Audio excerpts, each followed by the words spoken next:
Alright, Raiders fans, let's dive into some crucial news that could shape our future. With the draft fast approaching, speculation is swirling around a certain quarterback, and opinions are as varied as a Las Vegas buffet. But here's the question. Is this kid really the elite talent we need, or just another gamble in a long line of disappointments? You better believe we're going to break it all down. Don't forget to subscribe and smash that like button to keep the Raiders spirit alive. As we dive into the latest buzz surrounding the Raiders and the 2025 NFL Draft, I can't help but feel a mix of excitement and concern. The Raiders are in a prime position to snag one of those top picks, and the big question on everyone's mind is there a quarterback out there worth getting hyped about? Well, let's break it down. Right now, Shedeur Sanders from Colorado is generating a lot of chatter as a potential first quarterback off the board. But hold on a second. While some fans are ready to jump on the Shedeur bandwagon, many experts aren't so convinced he's in the same league as Caleb Williams or Jaden Daniels. In fact, Jason Fitz from Yahoo and Fox Sports mentioned this week that if Shedeur was the best quarterback in this draft class, he would have been the 6th best in last year's draft. That's a tough pill to swallow for us Raiders fans, especially considering our desperate need for a franchise quarterback. Now let's get specific. Hondo Carpenter from Sports Illustrated shared some interesting insights about Shedeur on his podcast. He respects Deion Sanders, Shedeur's father, but he's also expressing some genuine concerns about the young quarterback's mentality.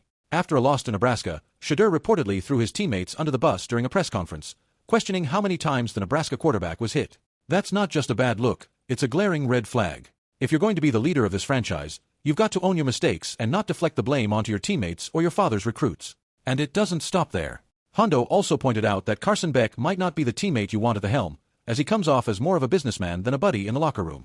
So, what does this all mean for the Raiders? Are we really going to roll the dice on a quarterback who might not even be a solid leader? I'm telling you, it's a risky game, and we can't afford to miss out on a potential game-changer like Brock Bowers just because we're desperate for a quarterback. And let's talk about some other names floating in the mix. Jackson Dart and Garrett Nussmeier. Hondo claims he's heard nothing but good things about them. Now, I'm not saying we should ignore Shedeur or Carson, but if Dart and Nussmeier are flying under the radar without any red flags, maybe the Raiders should take a closer look. It's early days yet, and I'm not ready to throw in the towel, but I have to tell you, the current quarterback prospects aren't exactly lighting a fire under my seat. I mean, come on. We've been waiting and hoping for a franchise quarterback, and now, with these draft prospects, it feels like we might just be setting ourselves up for another heartbreak. Are we going to end up in a position where we have to pick someone just because we need a quarterback? Do you believe that's the best move? I, honestly, am torn. I want to see the Raiders thrive and dominate, not limping along with a mediocre choice that might set us back even further. And you, the passionate Raider Nation, what are your thoughts? Are you as concerned about these quarterback prospects as I am? I want to hear your opinions, your expectations, and yes, your frustrations. Let's get the conversation going down in the comments below. This is a pivotal moment for our beloved Raiders, and whether you're optimistic or skeptical, your voice matters. Don't forget to like this video, share it with fellow fans, and subscribe to the channel so you won't miss any crucial updates about our team. And remember to ring that bell to stay in the loop with all the latest news and insights. We're in this together as we navigate these challenging times, and I appreciate each and every one of you for tuning in. Let's keep the spirit alive.